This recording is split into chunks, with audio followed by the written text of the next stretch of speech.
I don't want to be long, comrades. I want to say to you, the failure and success of the MK party depends on all of us. It depends on you. It depends on what is your contribution to the revolution. The enemy does not have enough strength to destroy this party. Yes. The only strength that can destroy this party is from within. If ourselves decide to destroy this party, we can destroy it within a day. Yes. But if we decide to defend it against the enemy will never match our strength. And the pillar,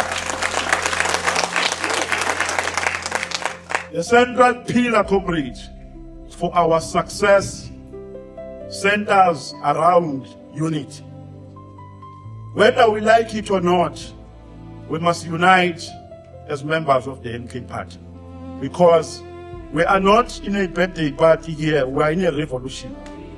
You don't have to love me for you to work with me. You must work with me even if you don't love me.